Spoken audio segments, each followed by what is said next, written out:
I was driving around today listening to UCB radio, and a Jemima Payne song came on called Use Me.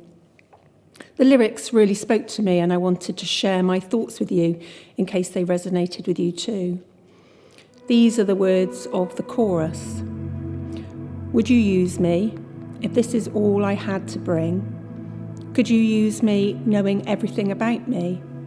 I fail sometimes, I might do it again. Can you still use someone like me? I love the vulnerableness of this song. Jemima describes her faults and failures with humility and wonders if God can still use her anyway. I found myself praying, God, use me despite my own lacking. Use me even though I forget to pray, fail to seek your will, and fall short of my own mark, let alone yours. It was a revelation that God would still use me even though I wasn't where I should be on my walk with him, but I found comfort in the idea. It should have been obvious, but sometimes I can be a little dense. The Bible tells us that it's in our weakness that God's power is made perfect. That's in 2 Corinthians 12, verse 9. We are jars of clay that contain his light, the gospel of Christ. That's in 2 Corinthians 4, verses 6 to 7. The thing is, clay jars are not overly robust. I once made some clay jars for a demonstration at church. One had cracks and the other did not.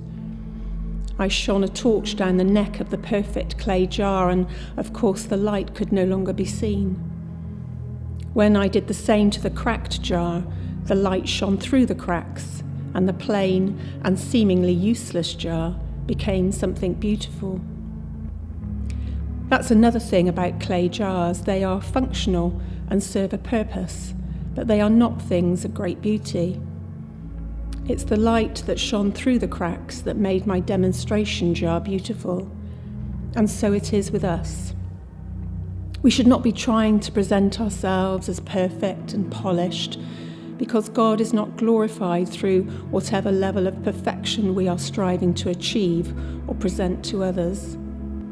Rather, the light of God shines out from us when we serve his purpose with humility. So, why wouldn't God use us when we feel useless? That is the time when his strength and power are emphasized, when we cannot take any glory for his work because it is obvious we had no hand in it.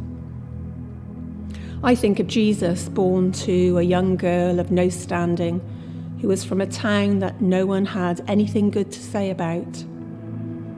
God chose the humblest of settings to display the glory of his Son. That Son's ministry, which spoke to the sinners of the day, in the dusty countryside of an occupied territory, with a ragtag group of disciples, revealed the glory of his word. That same Son's death, in the ugliest of ways, demonstrated the greatness of his love and the glory of his salvation. God uses the plain and lowly, the downtrodden and tired, the struggling and the sick, so that we see his glory, not our own. Even so, while I am grateful that God can and will still use me when I'm not where I should be in my walk with him, I know that it is not an excuse to stay in my struggles. As we heard the other week in my own church, God does not want us to stay in our cave. When Elijah hid in his, God said to him, "What are you doing here?"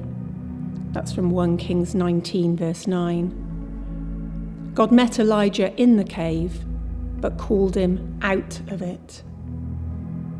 These are the last two lines of Jemima Payne's song. I wrote this song to you as a prayer. I'm singing it so you can meet me here. When we feel far from God, when we think we've strayed off his path, when we feel weak and useless, we can still ask God to meet us where we are. He will probably ask, What are you doing here? And call us out into the light.